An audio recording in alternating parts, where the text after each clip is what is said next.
ପୂର୍ବ କ୍ଲାସ୍ରେ ଆମେ ଗଣତନ୍ତ୍ରର ଅର୍ଥ ଜାଣିଥିଲେ। ଆଜିର କ୍ଲାସ୍ରେ ଆମେ ଜାଣିବା ଗଣତନ୍ତ୍ର ପ୍ରକାରଭେଦ ଟାଇପ୍ସ ଅଫ୍ ଡେମୋକ୍ରାସି। ଗଣତନ୍ତ୍ର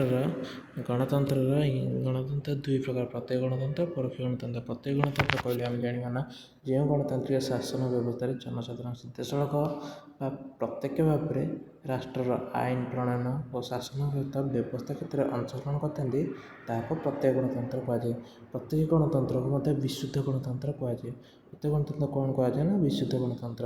ଶାସନ କ୍ଷେତ୍ରରେ ଆଇନ ତିଆରି ଓ ବିଭିନ୍ନ ପଦବୀରେ ଥିବା ବ୍ୟକ୍ତିମାନେ ପଦଚିତ କ୍ଷେତ୍ରରେ ଏହା ମତ ପୋଷଣ କରିଥାନ୍ତି।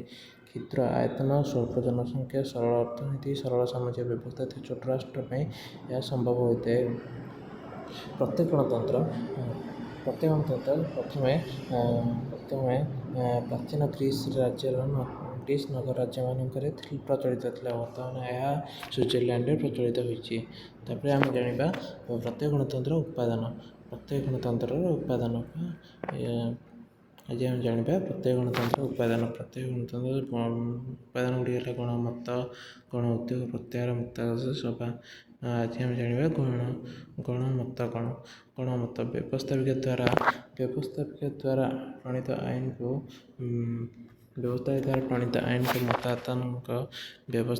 ପ୍ରଣୀତ ଆଇନକୁ ମତଦାତାମାନଙ୍କ ବିଚାର ନିମନ୍ତେ ପ୍ରେରଣ କରି ସେମାନଙ୍କ ମତାମତ ଲୋଡ଼ିବାକୁ ଗଣମତ କୁହାଯାଏ। ସୁଇଜରଲ୍ୟାଣ୍ଡରେ ଦୁଇ ପ୍ରକାର ଗଣମତ ପ୍ରଚଳିତ। ତା ବାଧ୍ୟତାମୂଳକ ଇଚ୍ଛାଧୀନ।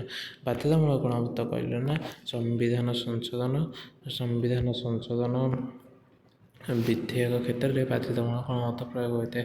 ବ୍ୟବସ୍ଥାପିକା ଦ୍ୱାରା ଗୃହୀତ ପ୍ରତ୍ୟେକ ସମ୍ବିଧାନ ସଂଶୋଧନ ବିଧେୟକ ମତଦାତାମାନଙ୍କର ବିଚାର ନିମନ୍ତେ ପ୍ରେରଣ କରିବାକୁ ବାଧ୍ୟ ଏବଂ ସଂଖ୍ୟାଗରିଷ୍ଠ ମତଦାତା ବା କ୍ୟାଣ୍ଟନ ପ୍ରଦେଶରେ ସମର୍ଥନ କଲେ ତାହା ଆଇନରେ ପରିଣତ ହେବ, ଅନ୍ୟଥା ଏହା ଅକାମୀ ହୋଇଯିବ। ଇଚ୍ଛାଧୀନ ଗଣମତ କହିଲେ ଆମେ ଜାଣିବା ନା ସାଧାରଣ ବିଧେୟକ ଦ୍ୱାରା ଏହି ଗଣମତ ପ୍ରୟୋଗ ହୋଇଥାଏ। ବ୍ୟବସ୍ଥାପିକା ଦ୍ୱାରା ଗୃହୀତ ସାଧାରଣ ବିଧେୟକ ମତଦାତାମାନଙ୍କ ବିଚାର ନିମନ୍ତେ ପ୍ରେରଣ କରି ସେମାନଙ୍କ ମତାମତ ଲୋଡ଼ିବାକୁ ବ୍ୟବସ୍ଥାପିକା ଉପରେ ନିର୍ଭର କରେ। ଯଦି ବ୍ୟବସ୍ଥାପିକା ଚାହିଁବ ତେବେ ଜନସାଧାରଣଙ୍କ ମତାମତ ପାଇଁ ପ୍ରେରଣ କରିପାରିବ କିମ୍ବା ନ କରିପାରିବ। ଗଣ ଉଦ୍ୟୋଗ। ଏହାପରେ ଆମେ ଜାଣିବା ଗଣ ଉଦ୍ୟୋଗ ବିଷୟରେ। ଗଣ ଉଦ୍ୟୋଗ ହେଲା ପ୍ରତ୍ୟକ୍ଷ ଗଣତନ୍ତ୍ରର ଅନ୍ୟ ଏକ ମାଧ୍ୟମ ବା ସାଧନ ଯାହା ମଧ୍ୟ ସୁଇଜରଲ୍ୟାଣ୍ଡରେ ପ୍ରଚଳିତ। ଯେତେବେଳେ ନିର୍ଦ୍ଦିଷ୍ଟ ସଂଖ୍ୟକ ମତଦାତା କୌଣସି ବିଷୟ ଉପରେ ଆଇନ ପ୍ରଣୟନ କରିବାକୁ ନିଜ ଆଡ଼ୁ ପ୍ରସ୍ତାବ ଦିଅନ୍ତି ବା ତା'ର ସୂତ୍ରପାତ କରନ୍ତି ତାହାକୁ ଗଣ ଉଦ୍ୟୋଗ କୁହାଯାଏ। ଗଣ ଉଦ୍ୟୋଗ ଏମିତି ଦୁଇ ପ୍ରକାର, ବ୍ୟବସ୍ଥିତ ଗଣ ଉଦ୍ୟୋଗ ଓ ଅବ୍ୟବସ୍ଥିତ ଗଣ ଉଦ୍ୟୋଗ। ବ୍ୟବସ୍ଥିତ ଗଣ ଉଦ୍ୟୋଗ କହିଲେ ଆମେ ଜାଣିବା ନା ଯେତେବେଳେ ଯଦି ନିର୍ଦ୍ଦିଷ୍ଟ ସଂଖ୍ୟକ ମତଦାତା କୌଣସି ବିଷୟ ଉପରେ ସମ୍ବିଧାନ ସଂଶୋଧନ ଓ ଆଇନ ପ୍ରଣୟନ ପାଇଁ ଏକ ପୂର୍ଣ୍ଣ ବିଧେୟକ ପ୍ରସ୍ତୁତ କରି ବ୍ୟବସ୍ଥାପିକା ନିକଟକୁ ପଠାନ୍ତି ତାହାକୁ ବ୍ୟବସ୍ଥିତ ଗଣ ଉଦ୍ୟୋଗ କୁହାଯାଏ। ଏହା ଯଦି ସଂଖ୍ୟାଗରିଷ୍ଠ ମତଦାତା ଓ ସଂଖ୍ୟାଗରିଷ୍ଠ କ୍ୟାଣ୍ଟନ ପ୍ରଦେଶ ତାକୁ ସମର୍ଥନ କରନ୍ତି ତେବେ ତାହା ଆଇନରେ ପରିଣତ ହୁଏ, ଅନ୍ୟଥା ତାହା ଅକାମୀ ହୋଇଯାଏ। ଆଜି ଆମେ ଜାଣିବା ଅବ୍ୟବସ୍ଥିତ ଗଣ ଉଦ୍ୟୋଗ। ଯଦି ନିର୍ଦ୍ଦିଷ୍ଟ ସଂଖ୍ୟକ ପ୍ରସ୍ତାବକ ମତାମତ କୌଣସି ବିଧେୟକ ପ୍ରସ୍ତୁତ ନ କରି ଆଇନ ସମ୍ପର୍କରେ ସଂକ୍ଷିପ୍ତ ସୂଚନା ପ୍ରଦାନ କରି ବ୍ୟବସ୍ଥାପିକା ନିକଟକୁ ପଠାନ୍ତି ତେବେ ତାହାକୁ ବ୍ୟବସ୍ଥାପିକା ସେଥିପାଇଁ ସ୍ୱତନ୍ତ୍ର ବିଧେୟକ ପ୍ରସ୍ତୁତ କରି ଗଣମତ ସଂଗ୍ରହ ପାଇଁ ପଠାଏ। ଯଦିଓ ସଂଖ୍ୟାଗରିଷ୍ଠ ମତଦାନ ଦ୍ୱାରା ଏହି ବିଧେୟକଟି ଜନସାଧାରଣଙ୍କ ଦ୍ୱାରା ଅନୁମୋଦିତ ହୁଏ ତେବେ ଏହା ଆଇନରେ ପରିଣତ ହୁଏ, ଅନ୍ୟଥା ଅକାମୀ ହୋଇଯାଏ। ଏହାକୁ ଅବ୍ୟବସ୍ଥିତ ଗଣ ଉଦ୍ୟୋଗ କୁହାଯାଏ। ଏହାପରେ ଆମେ ଜାଣିବା ପ୍ରତ୍ୟାହାର। ପ୍ରତ୍ୟାହାର ହେଲା ଯଦି ନିର୍ବାଚିତ ପ୍ରତିନିଧିମାନେ ସେମାନଙ୍କ ସ୍ୱାଭାବିକ କର୍ତ୍ତବ୍ୟ ସମ୍ପାଦନ କିମ୍ବା ପ୍ରତିଶ୍ରୁତି ପାଳନ କରନ୍ତି ଅଥବା ଅକ୍ଷମ ହୁଅନ୍ତି ତେବେ ସେମାନଙ୍କ କାର୍ଯ୍ୟକାଳ ସମାପ୍ତ ହେବା ପୂର୍ବରୁ ମଧ୍ୟ ଜନସାଧାରଣ ମତଦାନ ଦ୍ୱାରା ପ୍ରତ୍ୟାହାର କରି ନୂତନ ପ୍ରତିନିଧିମାନଙ୍କୁ ନିଯୁକ୍ତି କରିପାରିବେ। ଏହାକୁ ପ୍ରତ୍ୟାହାର କୁହାଯାଏ। ପ୍ରତ୍ୟାହାର କ'ଣ ଜାଣିଲ?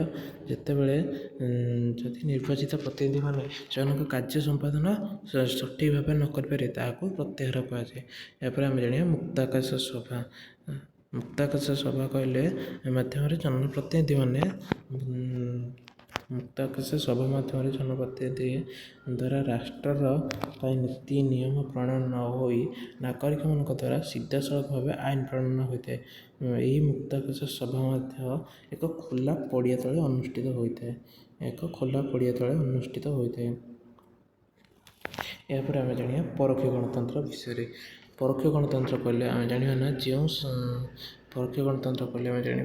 ଯେଉଁ ଗଣତାନ୍ତ୍ରିକ ବ୍ୟବସ୍ଥାରେ ଜନସାଧାରଣ ସରକାରୀ ବା ରାଜନୈତିକ କ୍ଷମତା ଲାଭ କରେ ଓ ଶାସନ ପରିଚାଳନା କ୍ଷେତ୍ରରେ ସିଧାସଳଖ ଅଂଶଗ୍ରହଣ ନକରି ନିଜର ନିର୍ବାଚିତ ପ୍ରତିନିଧିମାନଙ୍କ ଦ୍ୱାରା ଅଂଶଗ୍ରହଣ କରିଥାନ୍ତି ପରୋକ୍ଷ ଭାବେ ଅଂଶଗ୍ରହଣ କରିଥାନ୍ତି ତାହାକୁ ପରୋକ୍ଷ ଗଣତନ୍ତ୍ର କୁହାଯାଏ। ଏହା ଜନପ୍ରତିନିଧି ଦ୍ୱାରା କାର୍ଯ୍ୟକାରୀ ହେଉଥିବାରୁ ଏହାର ଅନ୍ୟ ନାମ ହେଉଛି ପ୍ରତିନିଧିମୂଳକ ଗଣତନ୍ତ୍ର। ପ୍ରତିନିଧି ଶାସନ।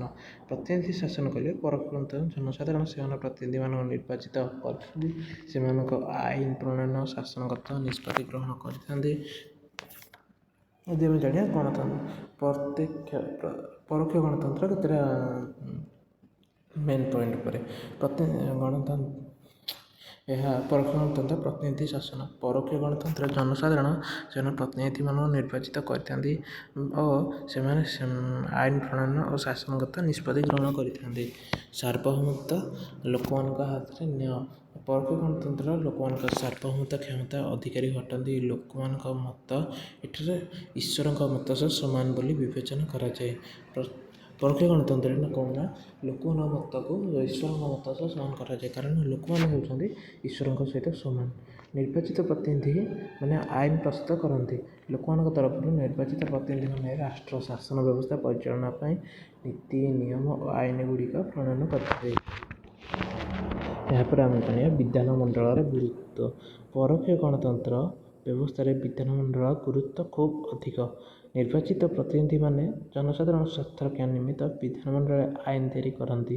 ଯେଉଁ ଆଇନକୁ ଜନସାଧାରଣ ପ୍ରଭାବିତ କରିବାର କ୍ଷମତା ରହିଛି। ତାପରେ ଆମେ ଜାଣିବା ନ୍ୟାୟାଳୟର ନିକ୍ଷେପଣ। ନ୍ୟାୟାଳୟ ବ୍ୟବସ୍ଥା ହେଉଛି ଗଣତନ୍ତ୍ରର ସୁରକ୍ଷା କବଚ ସଦୃଶ। ମାନେ ଆମର ସୁରକ୍ଷା କବଚ ଭାବରେ ନ୍ୟାୟାଳୟକୁ ବ୍ୟବହାର କରାଯାଏ। ଏହା ସତ୍ୟର ଅନୁସନ୍ଧାନ କରି ସମାନତା ସ୍ୱାଧୀନତା ନିରପେକ୍ଷତା ବଜାୟ ରଖିବା ପାଇଁ ପ୍ରଚେଷ୍ଟା କରେ। ଏହା ପ୍ରଗତିଶୀଳ ସମାଜ ଗଠନ କରିଥାଏ।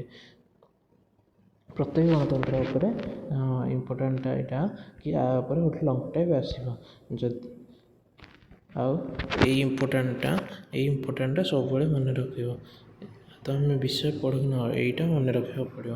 ଯଦି ଆଜିର ସେସନ୍ଟି ଭଲ ଲାଗିଥିବ ତାହେଲେ ଚ୍ୟାନେଲକୁ ଲାଇକ୍ ସେୟାର କମେଣ୍ଟ ଆଉ ସବସ୍କ୍ରାଇବ୍ କରିବାକୁ ଜମାରୁ ଭୁଲିବ ନାହିଁ। ଦେଖା ହେବା ନୂଆ ଭିଡ଼ିଓରେ।